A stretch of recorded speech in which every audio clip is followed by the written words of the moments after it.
ओम शांति। आज 21 अप्रैल 2025। आज के ईश्वरीय महावाक्यों में हमारे परमपिता परमात्मा शिव कहते हैं, मीठे बच्चे, बाप आया है तुम्हें करंट देने। तुम देही अभिमानी होंगे, बुद्धि योग एक बाप से होगा तो करंट मिलती रहेगी। बाप आया है तुम्हें करंट देने। तुम देही अभिमानी होंगे, बुद्धि योग एक बाप से होगा तो करंट मिलती रहेगी। प्रश्न,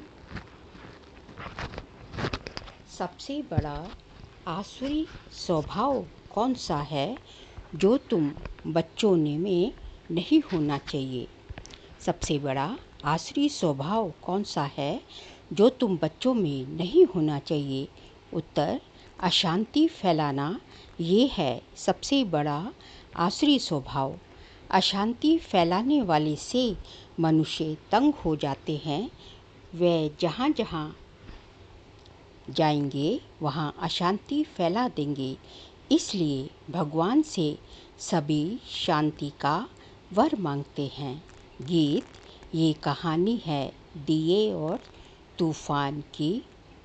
ओम शांति। मीठे मीठे सिकिलदे बच्चों ने गीत की लाइन सुनी। गीत तो ये भक्ति मार्ग का है, फिर उनको ज्ञान में ट्रांसफ़र किया जाता है और कोई ट्रांसफ़र कर ना सके। तुम्हारे में भी नंबरवार पुरुषार्थ अनुसार जान सकते हैं दिया क्या है, तूफान क्या है। बच्चे जानते हैं आत्मा की ज्योत उझाई हुई है। अब बाप आए हैं ज्योत जगाने के लिए। कोई मरते हैं तो भी दीवा जलाते हैं। उनकी बड़ी खबरदारी रखते हैं। समझते हैं दिया अगर बुझ गया तो आत्मा को अंधियारे से जाना पड़ेगा, इसलिए दिया जलाते हैं। अब सतयुग में तो ये बातें होती नहीं, वहाँ तो सोजरे में होंगे। भूख आदि की ये बात ही नहीं, वहाँ तो बड़े माल मिलते हैं। यहाँ है घोर अंधियारा, छीछी दुनिया है ना। सब आत्माओं की ज्योत उझाई हुई है, अर्थात यह बिल्कुल बुझने को है। सबसे ज़्यादा ज्योत तुम्हारी उझाई हुई है। खास तुम्हारे लिए ही बाप आते हैं। तुम्हारी ज्योत उझा गई है, अब करंट कहाँ से मिले? बच्चे जानते हैं करंट तो बाप से ही मिलेगी। करंट जो होती है तो बल्ब में रोशनी तेज हो जाती है। करंट ज़्यादा होगी तो बल्ब की रोशनी भी तेज हो जाएगी। तो अभी तुम करंट ले रहे हो बड़ी मशीन से। बड़ी मशीन कौन है? परमपिता परमात्मा शिव। देखो, बॉम्बे जैसे शहर में कितने ढेर आदमी रहते हैं, कितनी ज़्यादा करंट चाहिए। ज़रूर इतनी बड़ी मशीन होगी। ये है बेहद की बात। सारी दुनिया की आत्माओं की ज्योत बुझी हुई है, उनको करंट देना है। मूल बात बाप समझाते हैं। बुद्धि योग बाप से लगाओ, देही अभिमानी बनो। कितना बड़ा बाप है। सारी दुनिया के पतित मनुष्यों को पावन करने वाला सुप्रीम बाप आया है सबकी ज्योत जगाने। सारी दुनिया के मनुष्य मात्र की ज्योत जगाते हैं। बाप कौन है, कैसे ज्योत जगाते हैं, ये तो कोई जानते नहीं। उनको ज्योति स्वरूप भी कहते हैं, फिर सर्वव्यापी भी कह देते हैं। ज्योति स्वरूप को बुलाते हैं क्योंकि ज्योति बुझ गई है। साक्षात्कार भी होता है, अखंड ज्योति का दिखलाते हैं। अर्जुन ने कहा, मैं तेज सहन नहीं कर सकता हूँ, बहुत करंट है। तो अब इन बातों को तुम बच्चे अभी समझते हो। सबको समझाना भी ये है कि तुम आत्मा हो। आत्माएं ऊपर से यहाँ आती हैं। पहले आत्मा पवित्र है, उनमें करंट है, सतो प्रधान है। गोल्डन एज में पवित्र आत्माएं हैं, फिर उनको अपवित्र भी बनना है। जब अपवित्र बनते हैं तब गॉडफादर को बुलाते हैं कि आकर लिबरेट करो, अर्थात दुख से मुक्त करो। लिबरेट करना और पावन बनाना दोनों का अर्थ अलग अलग है। जरूर कोई से पतित बने हैं तब कहते हैं बाबा आओ, आकर लिबरेट भी करो, पावन भी बनाओ, यहाँ से शांति धाम ले चलो, शांति का वर दो। अब बाप ने समझाया है यहाँ शांत में तो रह नहीं सकते, शांति तो है ही शांति धाम में। सतयुग में एक धर्म एक राज्य है तो शांति रहती है, कोई हंगामा नहीं। यहाँ मनुष्य तंग होते हैं अशांति से। एक ही घर में कितना झगड़ा हो पड़ता है। समझो स्त्री पुरुष का झगड़ा है तो माँ बाप बच्चे भाई बहन आदि सब तंग हो पड़ते हैं। अशांति वाला मनुष्य जहाँ जाएगा अशांति ही फैलाएगा, क्योंकि आसुरी स्वभाव है ना। अभी तुम जानते हो सतयुग है सुख धाम, वहाँ सुख और शांति दोनों हैं। और वहाँ परम धाम में तो सिर्फ शांति है, उनको कहा जाता है स्वीट साइलेंस होम। मुक्ति धाम वालों को सिर्फ इतना ही समझाना होता है। तुमको मुक्ति चाहिए ना, तो बाप को याद करो। मुक्ति के बाद जीवन मुक्ति जरूर है। पहले जीवन मुक्त होते हैं, फिर जीवन बंद में आते हैं। आधा आधा है ना। सतो प्रधान से फिर सतो रजो तमो में जरूर आना है। पिछाड़ी में जो एक आधा जन्म लिए आते होंगे वह क्या सुख दुख का अनुभव करते होंगे। तुम तो सारा अनुभव करते हो। तुम जानते हो इतने जन्म हम सुख में रहते हैं, फिर इतने जन्म दुख में होते हैं। फलाने फलाने धर्म नई दुनिया में आ नहीं सकते, उनका पाठ ही बाद में है। भल नया खंड है उनके लिए, जैसे कि वह नई दुनिया है। जैसे बौद्धिक खंड क्रिश्चियन खंड नया हुआ ना, उनको भी सतो रजो तमो से पास होना है। झाड़ में भी ऐसे होता है ना, आहिस्ते आहिस्ते वृद्धि होती जाती है। पहले जो निकले वह नीचे ही रहते हैं। देखा है ना नए नए पत्ते कैसे निकलते हैं। छोटे छोटे हरे पत्ते निकलते रहते हैं, फिर फूल निकलता है। नया झाड़ बहुत छोटा है, नया बीज डाला जाता है, उसकी पूरी परवरिश नहीं होती तो सड़ जाता है। तुम भी पूरी परवरिश नहीं करते हो तो सड़ जाते हैं। बाप आकर मनुष्य से देवता बनाते हैं, फिर उसमें नंबरवार बनते हैं।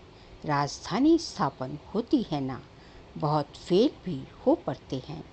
बच्चों की जैसी अवस्था है ऐसा प्यार बाप से मिलता है।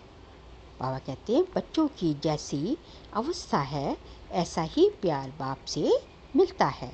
कई बच्चों को बाहर से भी प्यार करना होता है। कोई लिखते हैं बाबा हम फेल हो गए, पतित बन गए, अब उनको कौन हाथ लगाएगा। वह बाप के दिल पर चढ़ नहीं सकते। पवित्र को ही बाबा वर्षा दे सकते हैं। पहले एक एक से पूरा समाचार पूछ पोता मेल लेते हैं। जैसी अवस्था वैसा प्यार। बाहर से भल प्यार करेंगे, अंदर जानते हैं ये बिल्कुल ही बुद्धू है, सर्विस कर नहीं सकते। ख्याल तो रहता है ना, अज्ञान काल से बच्चा अच्छा कमाने वाला होता है तो बाप भी बहुत प्रेम से मिलेगा। कोई इतना कमाने वाला नहीं होगा तो बाप का भी इतना प्यार नहीं रहता। तो यहाँ भी ऐसे है, बच्चे बाहर में भी सर्विस करते हैं ना। भल कोई भी धर्म वाला हो उनको समझाना चाहिए। बाप को लिबरेटर कहा जाता है ना। लिबरेटर और गाइड कौन है उनका परिचय देना है। सुप्रीम गॉड फादर आते हैं, सबको लिबरेट करते हैं। बाप कहते हैं तुम कितने पतित बन गए हो, प्योरिटी है नहीं, अब मुझे याद करो। बाप तो एवर प्योर है, बाकी सब पवित्र से अपवित्र जरूर बनते हैं। पुनर्जन्म लेते लेते उतरते आते हैं। इस समय सब पतित हैं, इसलिए बाप राय देते हैं बच्चे तुम मुझे याद करो तो पावन बन जाएंगे। अब मौत तो सामने खड़ा है, पुरानी दुनिया का अब अंत है, माया का पॉम्प कितना है। इसलिए मनुष्य समझते हैं ये तो स्वर्ग है। एरोप्लेन, बिजलियाँ आदि क्या क्या हैं, ये है सब माया का पंप। ये अब खत्म होना है, फिर स्वर्ग की स्थापना हो जाएगी। ये बिजलियाँ आदि सब स्वर्ग में तो होते हैं। अब ये सब स्वर्ग में कैसे आएंगे? जरूर जानकारी वाला चाहिए ना। तुम्हारे पास बहुत अच्छे अच्छे कारीगर लोग भी आएंगे। वह राजाई में तो आएंगे नहीं, फिर भी तुम्हारी प्रजा में आ जाएंगे। इंजीनियर आदि सीखे हुए अच्छे अच्छे कारीगर आएंगे। इंजीनियर आदि सीखे हुए अच्छे अच्छे कारीगर आएंगे। ये फैशन सारा बाहर विलायत से आता जाता है, तो बाहर वालों को भी तुम्हें शिव बाबा का परिचय देना है। बाप को याद करो। तुमको भी योग में रहने का ही पुरुषार्थ बहुत करना है। इसमें ही माया के तूफान बहुत आते हैं। बाप सिर्फ कहते हैं मामी कम याद करो। ये तो अच्छी बात है ना। क्राइस्ट भी उनकी रचना है। रचयिता सुप्रीम सोल तो एक है, बाकी सब है रचना। वर्षा रचता से ही मिलता है। ऐसे ऐसे अच्छी पॉइंट्स जो हैं वह नोट करनी चाहिए। बाप का मुख्य कर्तव्य है सबको दुखों से लिबरेट करना। वह सुखधाम और शांतिधाम का गेट खोलते हैं। उन्हें कहते हैं, हे लिबरेटर, दुख से लिबरेट कर हमें शांतिधाम सुखधाम ले चलो। जब यहाँ सुखधाम में है तो बाकी आत्माएं शांतिधाम में रहती हैं। हेवन का गेट बाप ही खोलते हैं। एक गेट खुलता है नई दुनिया का, दूसरा शांतिधाम का। अब जो आत्माएं अपवित्र हो गई हैं उनको बाप श्रीमत देते हैं, अपने को आत्मा समझो, मुझे याद करो तो तुम्हारे पाप कट जाएंगे। अब जो जो पुरुषार्थ करेंगे तो फिर अपने धर्म में ऊंच पद पाएंगे। पुरुषार्थ नहीं करेंगे तो कम पद पाएंगे। अच्छी अच्छी पॉइंट्स नोट करो तो समय पर काम आ सकती है। बोलो शिव बाबा का ऑक्यूपेशन हम बताएंगे तो मनुष्य कहेंगे ये फिर कौन है जो गॉड फादर शिव का ऑक्यूपेशन बताते हैं। बोलो तुम आत्मा के रूप में तो सब ब्रदर्स हो, फिर प्रजापिता ब्रह्मा द्वारा रचना रचते हैं तो भाई बहन होते हैं। गॉड फादर जिसको लिबरेटर गाइड कहते हैं, उनका ऑक्यूपेशन हम आपको बताते हैं। जरूर हमको गॉड फादर ने बताया है, तब आपको बताते हैं सन शोस फादर। ये भी समझाना चाहिए। आत्मा बिल्कुल छोटा स्टार है। इन आँखों से उनको देखा नहीं जाता है। दिव्य दृष्टि से साक्षात्कार हो सकता है। बिंदी है, देखने से फ़ायदा थोड़े हो सकता है। बाप भी ऐसी ही बिंदी है। उनको सुप्रीम सोल कहते हैं। सोल एक जैसा ही है, परंतु वह सुप्रीम है, नॉलेजफुल है, ब्लिसफुल है, लिबरेटर और गाइड है। उनकी बहुत महिमा करनी पड़े। जरूर बाप आएंगे तब तो साथ ले जाएंगे ना। आकर नॉलेज देंगे। बाप ही बतलाते हैं आत्मा इतनी छोटी है, मैं भी इतना हूँ। नॉलेज भी जरूर कोई शरीर में प्रवेश कर देंगे। आत्मा के बाजू में आकर बैठूंगा। मेरे में पावर है। ऑर्गन्स मिल गए तो मैं धनी हो गया। इन ऑर्गन्स द्वारा बैठ समझाता हूँ। इनको एडम भी कहा जाता है। एडम है पहला पहला आदमी। मनुष्यों का सीजरा है ना। ये माता पिता भी बनते हैं। इनसे फिर रचना होती है। कौन बनते माता पिता? ब्रह्मा बाबा की बात हो रही है पुराना, परंतु एडॉप्ट किया है। नहीं तो ब्रह्मा कहाँ से आया? ब्रह्मा के बाप का नाम कोई बताए। ब्रह्मा विष्णु शंकर, ये किसकी रचना तो होगी ना। रचयिता तो एक ही है। बाप ने तो इनको एडॉप्ट किया है। ये इतने छोटे बच्चे बैठ सुनाएं तो कहेंगे ये तो बहुत बड़ी नॉलेज है। जिन बच्चों को अच्छी धारणा होती है, उन्हें बहुत खुशी रहेगी, कभी उबासी नहीं आएगी। कोई समझने वाला नहीं होगा तो उबासी देता रहेगा। यहाँ तो तुमको कभी उबासी नहीं आनी चाहिए। कमाई के समय कभी उबासी नहीं आती है। ग्राहक नहीं होंगे, धंधा ठंडा होगा तो उबासी आती रहेगी। यहाँ भी धारणा नहीं होती है। कोई तो बिल्कुल समझते ही नहीं है, क्योंकि देह अभिमान है। देह ही अभिमानी हो बैठ नहीं सकेंगे। कोई ना कोई बाहर की बातें याद आती जाएंगी। पॉइंट्स आदि भी नोट नहीं कर सकेंगे। पॉइंट्स आदि भी नोट नहीं कर सकेंगे। श्रूड बुद्धि झट नोट करेंगे। ये पॉइंट्स बहुत अच्छी है।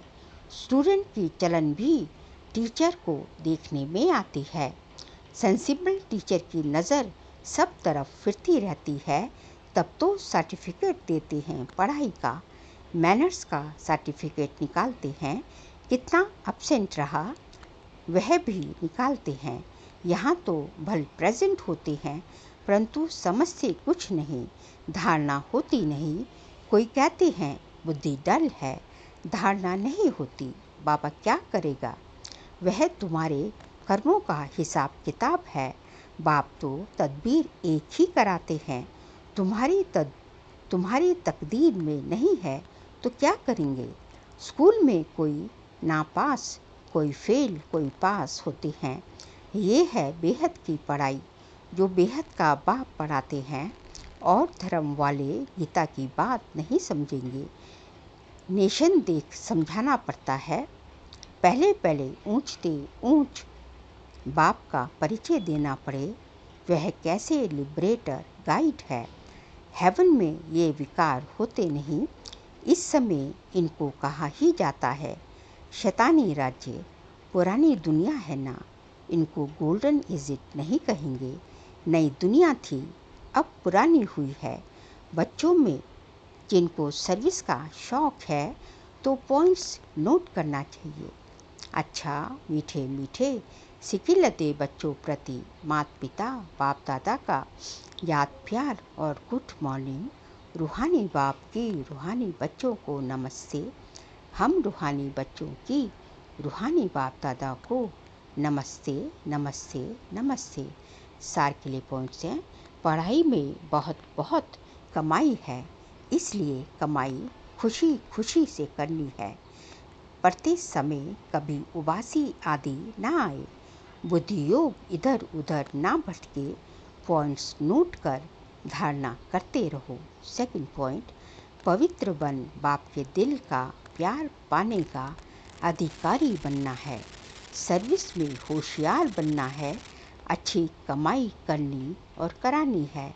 आज का बाबा का वरदान है, मरजीवा जन्म की स्मृति से सर्व कर्म बंधनों को समाप्त करने वाले कर्मयोगी भव। मरजीवा जन्म की स्मृति से सर्व कर्म बंधनों को समाप्त करने वाले कर्मयोगी भव। ये मरजीवा दिव्य जन्म कर्म बंधनी जन्म नहीं, ये कर्मयोगी जन्म है। इस अलौकिक दिव्य जन्म में ब्राह्मण आत्मा स्वतंत्र है, ना कि परतंत्र। ये देह लोन में मिली हुई है सारे विश्व की सेवा के लिए। पुराने शरीरों में बाप शक्ति भरकर चला रहे हैं। पुराने शरीरों में बाप शक्ति भरकर चला रहे हैं। जिम्मेवारी बाप की है, ना कि आपकी। बाप ने डायरेक्शन दिया है कि कर्म करो, आप स्वतंत्र हो। चलाने वाला चला रहा है। इसी विशेष धारणा से कर्म बंधनों को समाप्त कर कर्म योगी बनो। स्लोगन, समय की समीपता का फाउंडेशन है बेहद की वैराग्य वृत्ति। समय की समीपता का फाउंडेशन है बेहद की वैराग्य वृत्ति। बाबा कहते हैं कि आप ही समय को समीप लाएंगे और उसका जो है मुख्य आधार है बेहद की वैराग्य वृत्ति। जैसे जैसे बेहद की वैराग्य वृत्ति, हद की नहीं, हद की तो हमें यथा कथा, कभी शमशानी वैराग्य, कभी किसी से वैराग्य, कभी किसी से जिसने दुख दिया उससे वैराग्य, जिसने कष्ट दिया उससे वैराग्य। तो यदा कदा वैराग्य होता रहता है, हद का वैराग्य।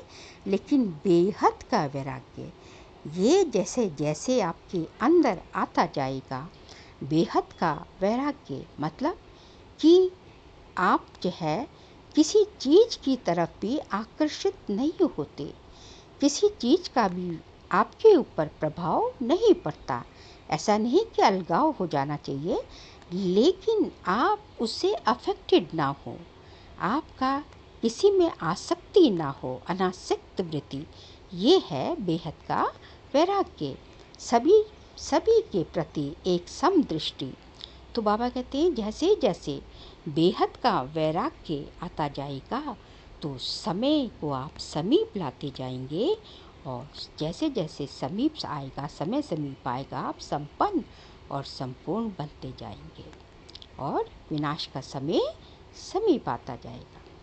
फिर अप्रैल मास का अव्यक्तिशारी का पॉइंट है, सब्जेक्ट है कंबाइंड रूप की स्मृति से सदा विजयी बनो। जितना जितना याद में रहेंगे उतना अनुभव करेंगे कि मैं अकेला नहीं, लेकिन बाप दादा सदा साथ है। कब अनुभव करेंगे कि बाप दादा साथ है? जितना जितना याद में रहेंगे, बाबा की याद में रहेंगे। कोई भी समस्या सामने आए तो यही स्मृति में रहे कि मैं कंबाइंड हूँ, तो घबराएंगे नहीं। बाबा के साथ कंबाइंड होंगे तो घबराएंगे नहीं। आपके पास शक्ति हो या ना हो, लेकिन आपका साथी कौन है? सर्वशक्तिवान। तो उसके पास तो शक्ति है ना, उसकी शक्ति से ही आप, उसकी मदद से ही आप तर जाएंगे। कंबाइंड रूप की स्मृति से कोई भी मुश्किल कार्य सहज हो जाएगा। अपने सब बोझ बाप के ऊपर रख स्वयं हल्के हो जाओ तो सदा अपने को खुश नसीब अनुभव करेंगे। सारे बोझ जो है अपने बाबा के ऊपर रख दो, बाबा को अर्पित कर दो, समर्पित कर दो, तो अपने को स्वयं को हल्का अनुभव करेंगे और फरिश्ते के समान नाचते रहेंगे। अच्छा, ओम शांति।